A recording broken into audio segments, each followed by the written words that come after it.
I welcome you all. We have this Public is 85 है किसी भी. Dr. Isha Shukla, Dr. Kapil Singha, Dr. Anita Jagatia, and Dr. Girja Rath. So Girja Rath is here with us as a professor in the Department of Neuroanesthesia, and Dr. Isha.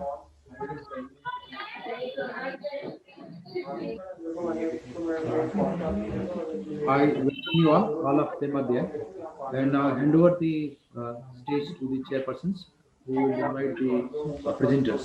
Hello, welcome you all on this 23rd annual DNA conference, and of course the first virtual conference, first virtual DNA conference of its own kind.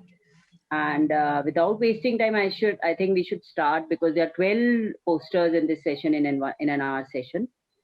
First speaker is Dr. Anand Padmanabhan in the hall A. Oh. So, good afternoon, everyone. I'm Ananda Padmanabhan. I'm pursuing my PhD in neurology under Dr. Rupa Rajan. So, today I am going to present my work done on tremors. So, here I am comparing the automated spiral characteristics with the electrophysiological analysis of tremors. So, what is tremor? Tremor is an involuntary movement which can happen in any part of the body. Here I'm focusing it on the upper extremity, that is hands. So here I'm focusing on two main things, that is Archimedes spiral and combined accelerometer EMG analysis. So for assessing tremor, there are mainly two techniques we are following. One is using the Archimedes spiral. Another one is using the transducer called accelerometer. So the accelerometer will record the even the small movements which will happen in hand. So here Archimedes spiral we are considering as an objective measure of action tremor of upper extremity. At the same time, the combined triaxial accelerometer surface EMG we consider as the gold standard. So here I developed an algorithm to analyze freely hand-drawn spirals, and we validated this with the combined EMG accelerometry technique. So what we do here is we recruit the patients and we allowed them to draw free hand-drawn spirals on a 15x15 box. We use the standardized pen and paper, and we like you can see in the first figure, the spirals were drawn and later it is scanned and we processed in MATLAB. Pre-processing we did. After that, we changed from Cartesian coordinate to polar coordinate. And what we did is we fit that with an ideal spiral, and we found out two parameters called mean deviation and tremor variability. So with this, at the same time, we are having the BioPack. We are using a triaxial accelerometer, which is placed in the hand, which where tremor is more, especially the finger. And we found the peak power and total power of spectrum. We used 1 to 30 hertz. After that, we compared, we correlated these two parameters. So we recruited almost 100 patients, which included 25 dystonic tremor, essential tremor, Parkinson's disease, and 25 healthy controls. So we used Spearman correlation to find the correlate these two, and we came to a conclusion that the mean deviation showed significant correlation with the total and peak power of spectral of postural tremor. So here postural tremor we refer like we have patients, we tell them to hold the hands like this, and it is like, yeah, it is against the gravity. So we got a Spearman correlation for peak power, rho is equal to 0.299. And the p-value is significant, 0.003. And for total power also, we got rho value of 0.245 and p-value of 0.015. And while we correlated tremor variability with the same, we were not able to find much significant.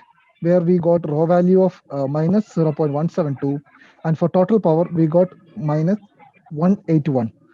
So from this we can conclude that this automatic spiral analysis, it's a feasible one, and we can generate relevant variables to quantify and differentiate tremors.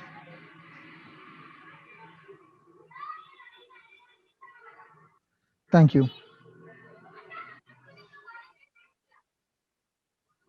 Yeah, thank you, Dr. Padmanabhan. And shall we take the discussion in the last, or we are allowed to continue with the after the each speaker? Yeah, next speaker is Dr. Chainika, Dr. Bhavna Thank Verma. you. We have Dr. Bhavna Verma with us. Actually, ma'am, she's here only, so can she? Yeah, she can same present from laptop? your name, from your login only. Okay, thank you. Yeah. So, sir, the topic of my study was social cognition in healthy North Indian adults.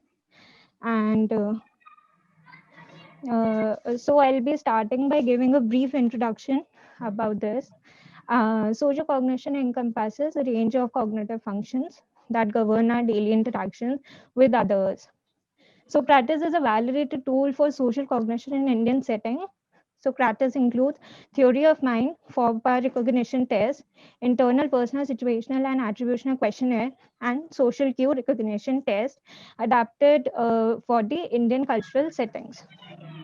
So the aim of the study was to assess theory of mind, FOBA composite index, personalizing bias, externalizing bias, and social perception index in healthy adults.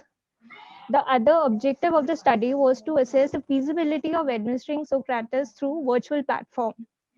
The methods involved were the inclusion criteria for the study was healthy volunteers with no self-reported cognitive or other neurological comorbidities. The other inclusion criteria was age above 18 years. The third inclusion criteria was minimum 5 years of regular schooling. The exclusion criteria for the study was MoCA score less than 23 and depression HAM-D score above 7. So this was the main inclusion and exclusion criteria. 19 healthy volunteers were virtually administered the Socrates tool by single trained assessor, and responses were recorded. The following scores were calculated. The first order theory of mind, second order theory of mind, FOBA composite index, personalizing bias and externalizing bias. In my study, the FOT index was found to be 1 and there was no standard deviation. The SOT index, on the other hand, had some variations, and the FPCI was found to be 0.7 with standard deviation of 0.1. There was also personalizing bias and externalizing bias observed, and the PV score greater than 0.5 would indicate a tendency to use external personal rather than external situational factors in case of negative events. Similarly, EB score and overall EB score indicates that a person is likely to attribute to himself for positive events in contrast to the negative events.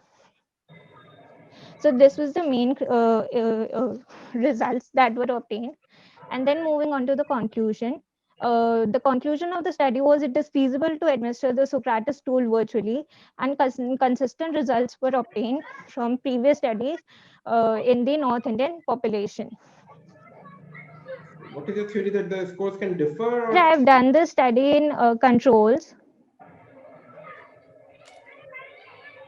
So no patients were involved, it was just controls.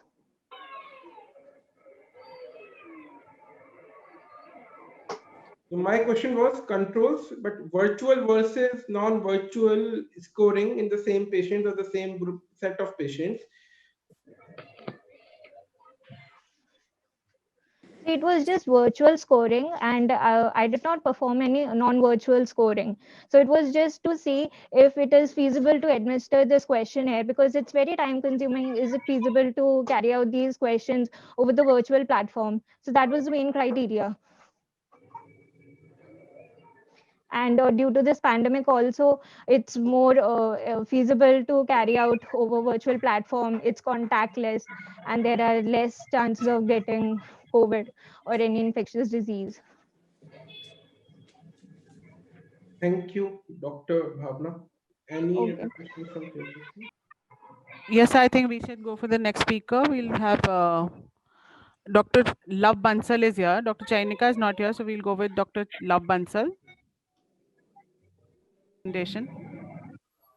Good afternoon, everyone. The topic that I'm going to present today is headache profile, disability, quality of life, and their predictors in 175 patients of chronic migraine. Study done in a tertiary care center headache clinic in North India. Globally, the annual prevalence of chronic migraine is 2.5 to 3% in the general population and 2 to 8% in the migraine population.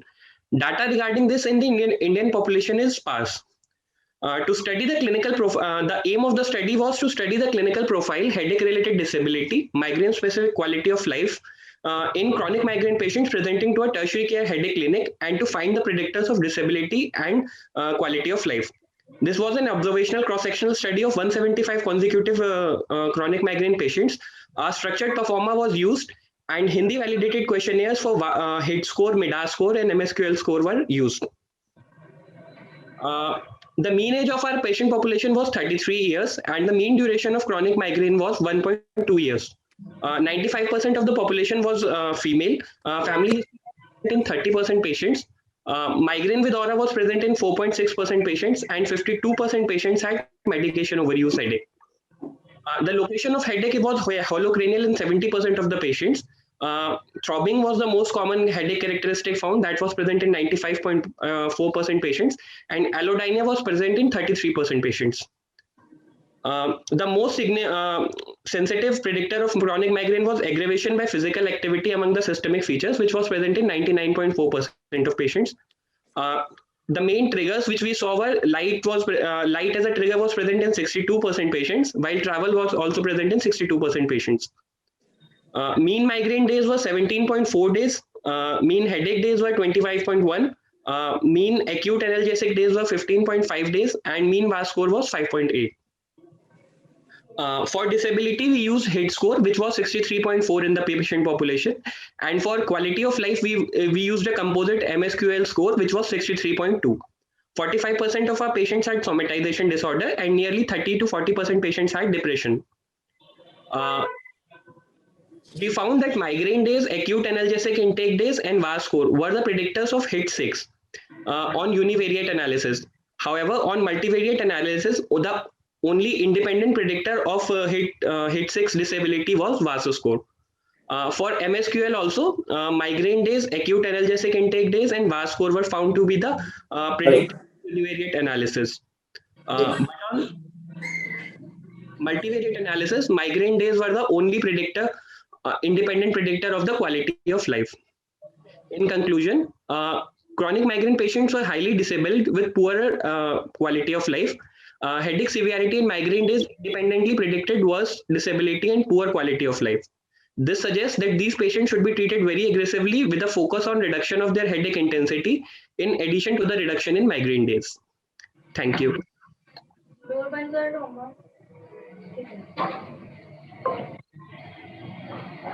Dr. Love, I have two questions. The Yes, first sir. one is that there is a very high preponderance of the female patients in your study. Though Yes. the migraine is, of course, it's more common in females, but of course, the ratio is not 20:1. And second is, was there any association of triggers, and did you include menstruation history also in the patients who were having any triggers associated with their quality of life? Sir, we did study menstrual triggers in the patients. Out of 175 patients, we had mostly female patients, so nearly 168 female patients were there. Menstrual trigger was present in around 10 to 12 females out of that. Around 4 to 5% of females had menstrual history. And any specific reason for very high preponderance of females in comparison to males in your study? Sir, this is a sub-analysis of the main study which my thesis is, and it was a 6-month long study that we were going to do. So most of the males did not give the consent for that study. So that is why female population was more. Okay, thank you. And very high preponderance of somatization and associated depressive Yes, sir. disorder. Yes, sir. This was found in previous studies. Also, 4 to 5 times more common. Psychiatric comorbidities are 4 to 5 times more common in migrainous patient. That is what we found in our own study. I think if we are done, we can go with next speaker. Yeah, next speaker, please. We can have Dr. Parth Modi. Good afternoon, everyone. The topic for my today's presentation is the role of the ACS NSQIP surgical risk calculator for prediction of serious post-operative complications in geriatric neurosurgical patients. This is a novel surgical risk prediction calculator given by the American College of Surgeons National Surgical Quality Improvement Program. This online surgical risk calculator basically uses artificial intelligence to predict the calculator in our study to predict the post-operative complications in geriatric age group patients, particularly who are undergoing neurosurgery at our institute. I think there is a dire need for a surgical risk prediction calculator in our daily use in the era of rising medical legal litigations. More accurately predict the post-operative outcome in patients, and it will also help us to take better informed consents in special age group patients such as geriatric age group patients, which we all know they have associated comorbidities. So the incidence of post-operative complications in such patients is quite high in comparison to normal adult population. As see on the screen on the left side, this is an online surgery common procedural code. Then following that, we have to enter the basic data of the patient, whether the patient has associated comorbidities or not. And then below in the second figure, you can see it using artificial intelligence. It gives the incidence of the post-operative complications in these patients.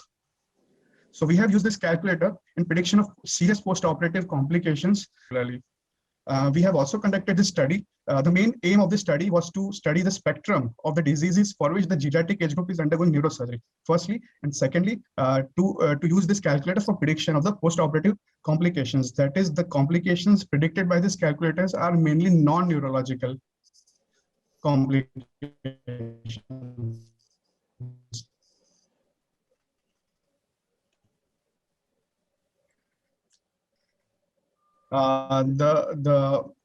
That is approximately 28% of our patients underwent surgery for intracranial space occupying lesions, and the second most common indication for surgery was aneurysms, particularly the aneurysms in the anterior circulation.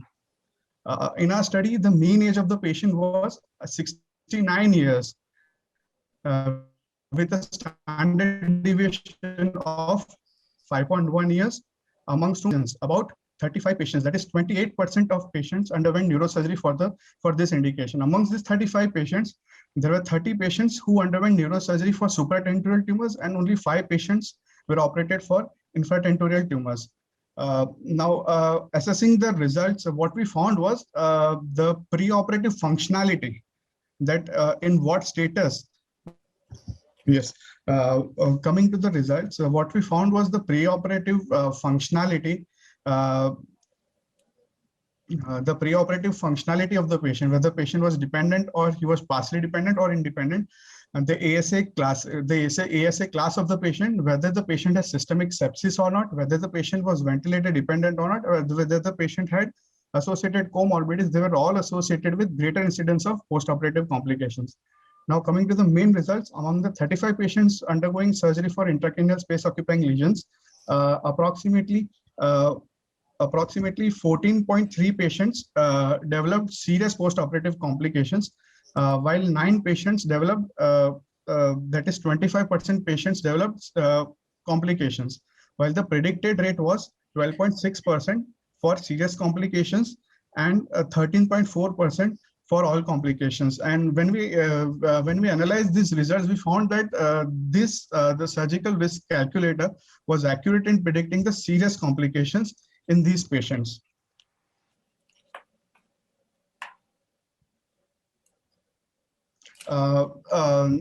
This diagram is showing the complication rate. The blue bar is showing the observed complication rate, and the red bar is showing the predicted complication rate. As you can see, this surgical risk calculator was quite accurate in predicting the systemic sepsis post-operatively, as well as predicting the mortality of patients undergoing neurosurgery, particularly for intracranial space occupying lesions. The mean length of stay for all operated patients was 11 days, while the mean predicted length of stay predicted by this calculator was 10 days. When we analyze these results by the Wilcoxon signed rank test, we found that this surgical risk calculator was again accurately predicting the length of hospitalization needed in such patients. Hence, in concluding, we can say that this surgical risk calculator can be used to predict serious post-operative complications and the length of hospitalization, so that it will help us in taking better informed consent and help us in making a better decision making whether to operate the patient or not. However, there is still a need to make a more tailor-made surgical risk calculator, which incorporates the neurological factors and also predicts the neurological as well as the neurosurgical outcome in these patients. Hence, there is a need for a more tailor-made surgical risk calculator. Thank you so much.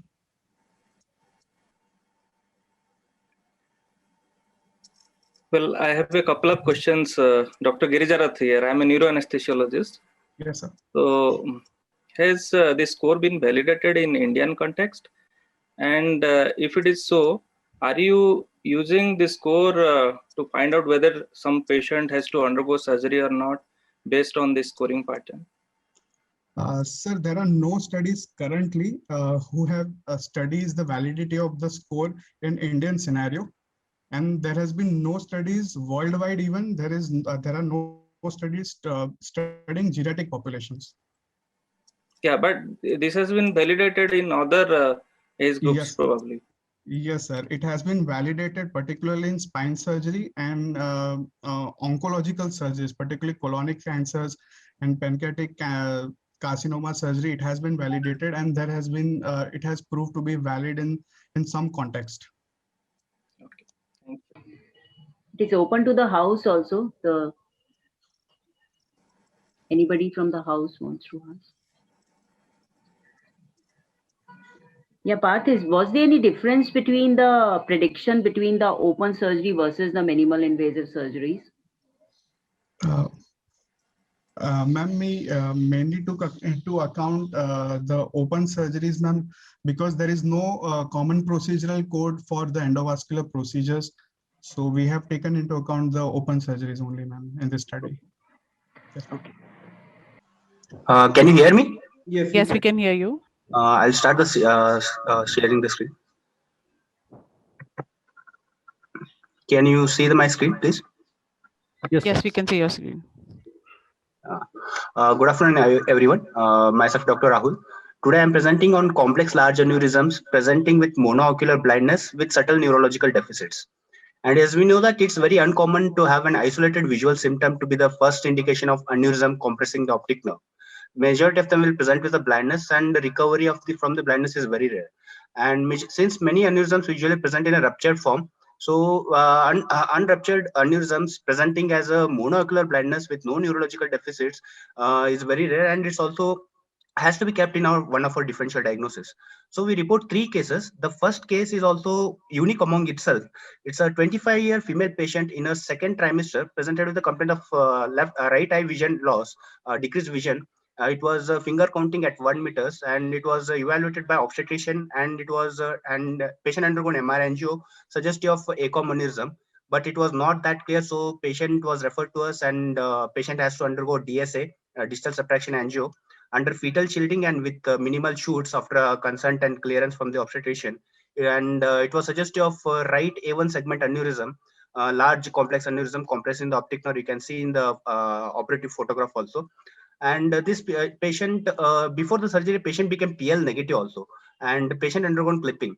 After that, immediate post-op patient, there was improvement in the vision from patient had perception of the light. And first week she had up to finger counting at close to the face, and then after 1 month she has complete recovery of the vision. And this patient also delivered a healthy baby, and she is under our follow-up. Second patient, being a 52-year female patient, came with a sudden complete loss of vision in her right eye since 10 days, and the perception of light was negative when she was reported to us. And CT angio was suggestive of right ICA supraclinoid large aneurysm. Patient undergone clipping here also. But this patient didn't improve much in her first week, but later she is improved to after 1 month she improved to hand movements close to the face. Whereas the third patient, she came with the complaints of vision loss in her left eye, which was 6/36 at the time of presentation, and there were no neurological deficits in all the 3 patients. And the CT angio was suggestive of left ICA hypophyseal segment complex aneurysm, and she also undergone clipping. And she improved during the first week, hand movements close to the face, and then she improved up to 6/24 during the first month of the follow-up. So any complex or large or giant aneurysms can present with acute loss of vision with no subtle neurological deficits, and it should be kept as one of the differential diagnosis. And early diagnosis and treatment of these kind of aneurysms help in recovery of the blindness. And the timing of presentation of these patients' vision symptoms also helps affects the prognosis. And the vascular insufficiency of the optic nerve has been suggested for the different visual outcomes in all these 3 patients. So only one thing I want to take home message is always we had to consider even unruptured aneurysms can also present as a monoocular blindness with no neurological deficits. So it has to be kept in mind, one of the differential diagnosis. It's not that rare, and neuroimaging helps in diagnosis. And also the pressing thing is early decompression by clipping or coiling can help in regain of the visual recovery. Thank you.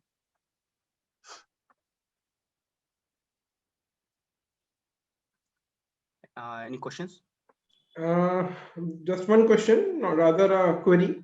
How do you explain vision loss with the right A1 aneurysm? I can understand that some vascular insufficiency of the optic nerve with the IC aneurysm. Yes, sir. But right A1 and vision loss, how do you correlate neuroanatomically? A1 segment aneurysm, sir? Yeah. Yes, sir. That was one of the rare. Only some around 3 to 4 cases have been reported in A1 segment aneurysm. And the direction of the aneurysm was anterosuperiorly, so that was compressing the optic nerve. And in that also, in DSA, there was ICA was also attenuated. So and she became PL negative, so we had to take an immediate measure that helped to regain her vision during the first month. Yeah, Rahul, the giant aneurysms can cause even the giant ACOM aneurysms compressing, inferiorly directed compressing the chiasma and the optic nerve. They can definitely cause this. Yeah, Rahul, but your CT angio and DSAs are showing the aneurysm is small, but your operative films are showing they are bigger aneurysms. Why is this discrepancy? Ma'am, there is a DSA was same. I have mentioned the size also there criteria, and the aneurysms that was a viewed up, zoomed up image showing suggestive of aneurysms. Thrombus, which was not visible on the CT angio and DSA, right? Yes, ma'am. Yes, ma'am. Yes, ma'am. Okay. So it shows time's up. So next speaker. Thank you. Dr. Singhal, I don't have the list. Can you please mention the name? Dr. Saranya is there. Dr. Saranya, you can share your screen now, please. Hello. Please start the presentation. Good afternoon, all. I'm presenting a case report today. This patient is a 25-year-old male with no prior comorbidities. He presented to our AIMS emergency with a flurry of new onset generalized tonic-clonic seizures with altered sensorium. He continued to seize despite giving IV lorazepam and first-line anti-epileptic. Therefore, he was intubated and managed as a case of status epilepticus. And he was loaded with multiple anti-seizure medications and midazolam infusion, despite which he continued to seize. On arrival, his vitals were stable and there were no facial dysmorphism, there was no Trousseau sign, and there were no other abnormalities detected neurologically other than the ongoing seizures. The baseline investigations revealed a normal complete blood count, RFT and LFT. However, serum calcium was very low. It was 4.8 milligram per deciliter, but phosphorus, magnesium, vitamin D, everything was normal. Serum. Then we worked up the case further and found that for workup of hypocalcemia, we found that intact parathormone was very low. It was 3 picogram per ml, where our reference range was 15 to 68.3. And ECG showed a prolonged QT interval. And we also screened for any renal calcifications. USG abdomen and KUB were normal, and CT neck was also normal. Then we went on with the imaging. It was showing calcification of bilateral caudate nuclei and putamen and bilateral cerebellar calcification. So thus we present a case of FAR syndrome, that is hyperparathyroidism presenting as intracranial calcification and refractory status epilepticus. Coming to discussion, hypoparathyroidism can be idiopathic, iatrogenic due to drugs or surgery-induced, congenital as in Dijot syndrome, or due to receptor insensitivity as in pseudohypoparathyroidism, infiltrative or autoimmune etiology. Though basal ganglia calcification is well known, the calcification beyond extrapyramidal system, that is cerebellum, thalamus, or subcortical white matter, is infrequent. And treatment of seizures is by prompt administration of high-dose IV calcium followed by long-term supplementation of calcium and calcitriol. In this patient, after starting calcitriol and oral and IV calcium supplements, he could be tapered to a single anti-epileptic drug, and he got extubated on day 3 of admission and was discharged on day 5. Conclusion, hypoparathyroidism presenting solely as status epilepticus with extensive intracranial calcification is a relatively rare presentation but potentially treatable. Prompt diagnosis and treatment may avoid further complications. Thank you.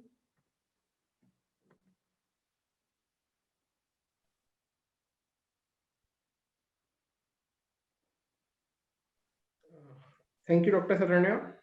I think we can come back to Dr. Pranjal if his system is working now. Dr. Pranjal? Yes, sir. Am I audible, sir? You are audible. Please go ahead with your presentation. Yes, sir. Please share your screen, sir. Yes, sir. I'm sure.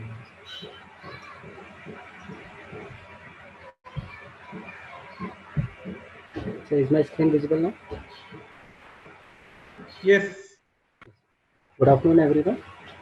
Myself, Dr. Pranjal Bhardwaj, Senior Resident Department of Neurosurgery, RME Hospital. Today, I am going to present an e-poster on factors associated with post-traumatic hydrocephalus after decompressive craniectomy.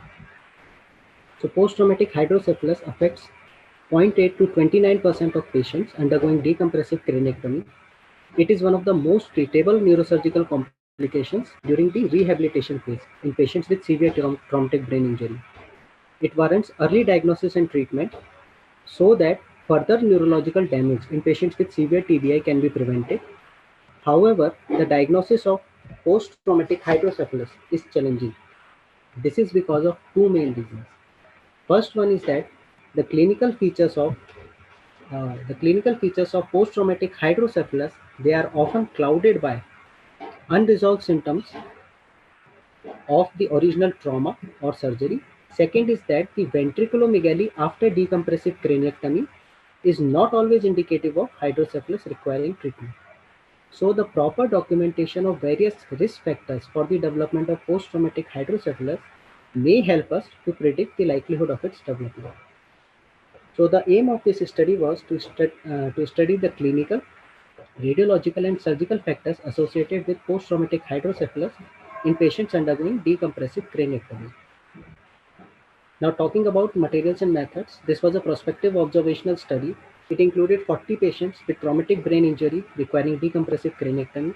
The exclusion criteria were patients with GCS score of 3 with fixed and dilated pupils, penetrating trauma, life-threatening systemic injuries, severe pre-existing disease, and pregnancy. The subjects were assessed for development of hydrocephalus post-operatively, and various clinical, preoperative radiological, surgical, and post-operative variables were assessed as risk factors for the development of post-traumatic hydrocephalus. So on the right side, you can see this is the table showing parameters which were assessed in the study. In clinical and demographic variables, 3 parameters were assessed. These were the age and sex of the patient and the GCS at the time of presentation. In preoperative radiological variables, 4 factors were assessed. These were the type of intracranial lesion, acute STH, parenchymal contusions, or diffuse external injury, the status of the systems, the extent of the midline shift, and the presence or absence of subarachnoid hemorrhage. In surgical variables, 2 parameters were assessed. These were the timing of surgery and the surgical approach, whether unilateral FTP decompressive or bifrontal decompressive.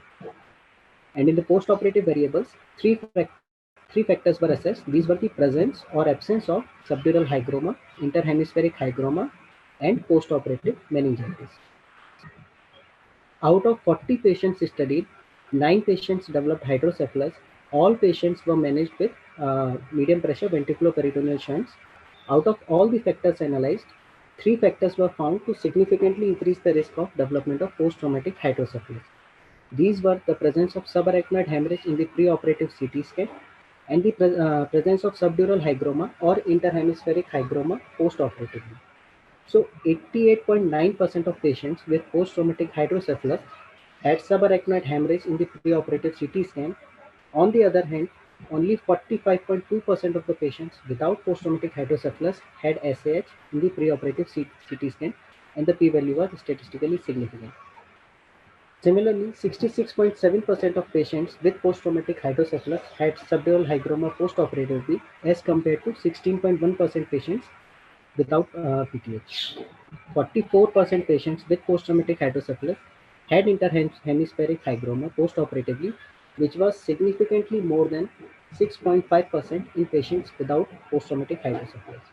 So, presence of these factors increase the likelihood of development of post-traumatic hydrocephalus after decompressive craniectomy.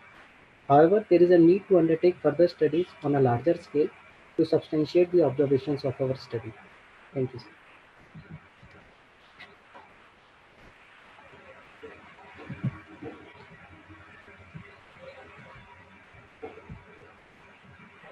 Yeah, Pranjal, very good paper. And just had one question. So, is there any age factor which predicts the outcome? Like, what are the factors which will predict that this person will develop symptomatic hydrocephalus? Can you predict those factors here? And in our study, the age was not found as a predictive factor for the development of hydrocephalus. However, there are both type of studies. Some studies previously have shown that the younger age predisposes for the development of post-traumatic hydrocephalus. And in one study, it was also shown by Hannibal et al. That the older age patients are more prone for the development of hydrocephalus. So studies favoring both the age groups are there, but in our study, the age group was not found to be significant as a risk factor. Fine. It's open to the house. Paper is open to the house also. Ma'am, with your permission, I think we'll go to the next speaker because of scarcity of time. There are 4 more presentations after this. Okay, fine, sir. Yeah, thank you, ma'am. Dr. Shakti Singhal. Sir, I think he is not here with us. We can have the next one. Dr. Snigdha is there, but she's done already done. Yes. Yeah, thank you. Today I want to present an interesting case of a progressive multifocal leukoencephalopathy in a young immunocompetent female. This patient, she is a 26-year-old female with no prior comorbidities, presented with a recurrent and progressive focal neurological deficits for the last 10 months. And she initially presented with a double vision, followed by clumsiness of her right upper limb, followed by weakness of the right upper limb, followed by weakness of the right lower limb. And she also had a urinary frequency. And this was followed by spastic dysarthria. There is no other systemic involvement present, and initially she was evaluated outside for these complaints, and she received steroid pulse, and during this she had a mild worsening of her right hand weakness, and the patient further received rituximab and dimethyl fumarate also due to her progressive nature of deficits. On examination, patient general examination was normal. Her higher mental function was normal. There was a spastic dysarthria, and there was a right nasolabial fold flattened, and she also had an emotional facial palsy, which is seen on the right side. And the right upper limb and the lower limb showed increased tone, and there was also dystonic posturing present, and especially while walking.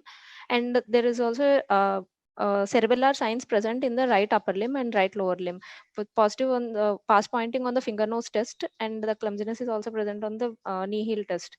Hence, after the clinical evaluation, the possibilities kept were demyelination, that is secondary versus primary. Secondary causes like SLE, Jogren, EPLA, and primary like PRMS and the MOG was suspected. And inflammatory causes like sarcoidosis, CNS vasculitis, Behçet's were kept, and also primary CNS lymphoma. And among infections, PML was another possibility. And she was evaluated further with routine blood investigations, and the routine CBC, LFT, RFT, they were normal, and her viral markers were negative. Her autoimmune workup and vasculitic profile and NMO MOG were negative, and paraneoplastic profile was negative. APLA and Behçet's workup was also negative. And outside, before the patient has received a rituximab, her serum JCV antibodies was done, which was 3.4. The index was 3.4, which is high. And CSF was done after admission, and CSF picture was normal, and the CSF JCV virus was negative, and there was no malignant cells on the cytopathology, and her OCB was positive, and there was the pan-viral neutrophilic pan-viral PCR was negative. And further we have proceeded, and her imaging was showing with the MRI brain, the image was showing T2 flare white matter hyperintensities in the thalamus, bilateral thalamus, internal capsule, midbrain, pons, and corona radiata, and left middle cerebral peduncle. And these were also showing blooming on the SWI, which I will be showing further. And there was punctate enhancement present on contrast. And we also evaluated with the PET CT, but there was no definite activity seen on the PET CT. And for sarcoidosis workup, we have also done a gallium scan, which was also normal. And these are her MRI pictures. This was the initial scan which was done outside. It was showing a T2 hyperintensities in the thalamus, and also left MCP. And the further serial scan was also showing increase in the lesion in the bilateral thalami also, and the left MCP. And this is the SWI image, where we can see the blooming in the lesions. And the follow-up MRIs, there was a further increase in the lesion load in the bilateral thalamus. And this is last MRI of her after treatment, which has also shown increase in the lesion. And we have further proceeded, and brain biopsy was done. Her biopsy, this we can see on the HND staining. This is a Bezier astrogliosis, and we can also see their margination of the chromatin. This is the ground glass appearance because of the viral inclusion in the nucleoli. And this is the SV40 staining, which was positive in her. This suggestive of the intranuclear inclusions of the virus particle. Hence, we further proceeded, and still the CSF JCV PCR was negative, and the SV40 staining on the brain biopsy was positive. We have planned for a JCV PCR on the brain tissue, and which was positive. Hence, with the definitive diagnosis followed by brain biopsy, we have labeled her as a primary progressive leukoencephalopathy. And we have further went with her workup and we have evaluated her T cell markers, natural killer cell markers, and also activated natural killer cell activity, which were all normal. Both the perforin assay and also interferon gamma assays were normal. And though her CD19-20 was the only values which were low, because these values were after she has received the rituximab, and we couldn't find any immunodeficiency in the patient. And due to her rapid progression of the illness, we have given her 2 doses of pembrolizumab at 6 weeks apart, and following which patient has no further worsening of the deficits, and the disease course has been stabilized. Learning points in this case are PML can occur in patients with no known underlying conditions associated with immunosuppression, and the primary manifestation of JC virus can vary both in the immunosuppressed and immunocompetent, and the typical features may not be present in the patients who are immunocompetent or apparently immunocompetent. And sensitivity of the CSF PCR is not sufficient to exclude PML, just like in this patient it was negative, and because the sensitivity is being 67 to 78% and specificity is 93 to 100%. And in this patient, we also found a high serum antibody levels, which can also reflect sometimes a large viral reservoir. And the antibody index also has a positive predictive value. And rarely, gray matter structures can also be involved other than the white matter involvement, like basal ganglia, thalamus, which was involved in this patient. And there is another specific radiological feature which we have seen in this patient was the blooming on the SWI. And pembrolizumab, which has recently been reported to be a promising option for PML and there were in the recent report in the NEJM published, there were 6 patients who in whom the disease course has been stabilized out of 9 patients. Thank you, Dr. Thank you. Smita. Thank you. Dr. Elawat, any comments, please? I say excellent paper and excellent workup. And it usually doesn't require a biopsy, but in this case, the biopsy did help in establishing the diagnosis. Yes. So, congratulations, Megda. Thank you. We'll go ahead with Dr. Wajid Nazir's presentation, and after that, we have another presentation from Dr. Anil Kumar, who is not in the list. And due to scarcity of the time, if Dr. Anita permits, we will avoid the questions in the next 2 presentations. Am I audible? Please go ahead. Yeah. Today I'm sharing some work carried out in the Department of Neurosurgery as a pilot project. This was a pilot project undertaken in patients of hydrocephalus, pediatric patients of hydrocephalus undergoing ventriculoperitoneal shunting. So as we are all aware, the CSF infection is a most distressing complication that can face a neurosurgeon. The infection rates are quite high. It's ranging from 4 to 17 in all the major series, and the operative incidence, that means the per procedure is slightly lesser, but still in higher range. This procedure has been done for decades, I believe, and all the residents as a first procedure go for a VP shunt. But nothing has been done till date in way of modifying the technique as per the available literature. We have assessed all the literature. The aim was to simplify the procedure and reduce the complications. This was a project undertaken as a pilot project. We undertook 68 patients, consecutive patients, 34 underwent the traditional VP shunting and 34 the modified technique. We took only the pediatric population because given the prevalence being different. We had a 1-year assessment followed by a 1-year follow-up of the patients. So we used at the beginning of the procedure of the project, we undertook a proforma, how to assess and what parameters to be undertaken. Mainly the diagnosis etiology was not taken into consideration at that time. All etiologies, but only pediatric population was included. We assess in terms of the duration, time taken for the surgery and the time taken for the shunting done, not skin to skin, just the initial shunting part, and the blood loss, total blood loss, and the blood loss as well at the time of dilatation of the chamber. Any instrument used for creating the space, any kinking seen in the chamber, any need for modification of the length of the shunt, any need for reposition of the shunt, and contact, important contact. The aim was because to see whether the complication rates do change and the results change or not. So there are some pictures which you can see on the screen. This is the VP shunt, distal end, the traditional tunneler. There the small part is the modified part, which we have modified in the distal part of the tunneler. It helps in creating the snugly space for the chamber of the shunt. And this is a C-arm image of the same showing the dilator. So the results, it was not surprising. We could have made out there must be some improvement in the results. Yes, it was not in regard to the initial improvement was the same. However, over a period of 1 year of follow-up, we could see that there were some improvements because the complications were less. As regards to other severe complications, that's the most important part. It was less in the modified.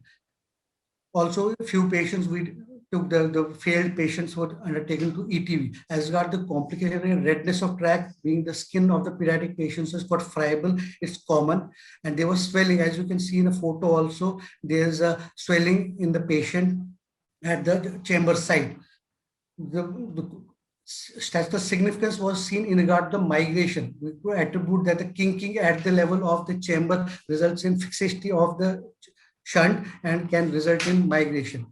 Also, the infection rates, they were less. As I earlier said, the skin of pediatric patients is different from adults, and the handling has to be not very harsh, and it can result in redness and damage to the skin. The space created, normally we use instruments like artery forceps or Penfield dissector, which create a large space, dead space in which the CSF gets collected and is prone to get under infection. So here we can see the other parameters. I can't go into detail. The other parameters were also taken into consideration, which also showed the contact with blood. Just in 4 patients with the modified technique. Just to conclude, we found the study was superior to the earlier study, and there was a reduction in the operative time also, 7 minutes reduction in the blood loss, 1 ml average blood loss, the contact of the catheter with the skin and tissue was reduced, and eventually the infection complication was less. We obviously know we are going for a bigger study for the effective analysis. Right. Thank you. Last presentation will be by Dr. Anil Kumar, who is not in the pre-planned list. Today I'm presenting a topic on correlation of chronic hydrocephalus after clipping and coiling of ruptured aneurysm. We all know that non-traumatic SH accounts for 3 to 5% of hemorrhagic stroke.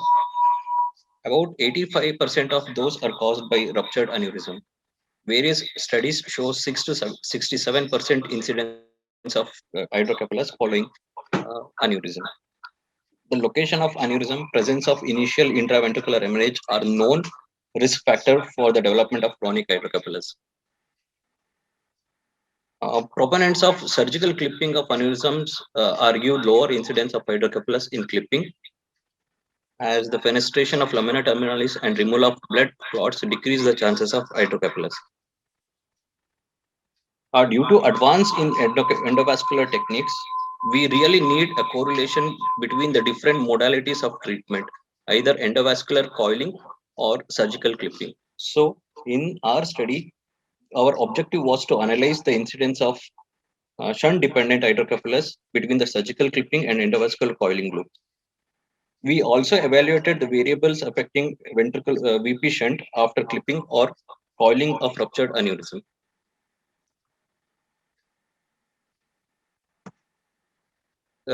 It is a retrospective study involving total of 161 patients, out of which 85% patients were clipped and 76% went endovascular coiling. It was done between 2019 and 2020. Patients' demographic data, initial follow-up were done using a CT. CT angiography of the brain was done, and most of the patient also underwent DSA images. And these were imaged. Follow-up CT scan was used to see for the development of hydrocephalus. Statistical analysis was done using SPS version 25, and the two groups were compared using t-test and chi-square test. The results were about 53% of the patients fall between 40 to 60 years age group, and majority of the patients were female in the ratio 72:89 male and female. About 47% of the patients presented during the winter season, and 5.9% patients and 58 15.8% of the patients who underwent clip and coiling respectively developed hydrocephalus, following which they underwent permanent VP-shunt. These are the graphs which shows the diagnosis. Majority of those patients, I mean the location of the aneurysm were in the anterior circulation compared to posterior circulation. This graph shows that 12 of the patient, I mean 15.8% developed hydrocephalus in coiling group compared to 5.9% of the patients among the clipped patients. And this is the graph showing the frequency of the age, the patients who presented. Majority fall among 40 to 60 years age group. And the conclusion of the study was that hydrocephalus is a serious event complicating aneurysm SH. Wise decision making according to the clinical scenario can prevent deterioration and avoid unnecessary CSF diversion. Our study also shows that the risk of shunt dependent hydrocephalus is higher in coiling patients compared to clip. Thank you, sir.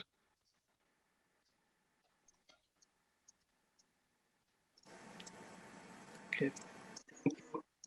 Mangal, I think we started 10 minutes late and we are finishing on time. Madam Anita, would you like to conclude this session? Yeah, thank you, sir. Thank you to the organizers and all the speakers for very wonderful presentations and limiting in time for the poster and very limited time. And I think with this we can conclude the session and hand over mic to the this screen to the organizers. Thanks to all chairpersons. Thank you. Thank you, ma'am.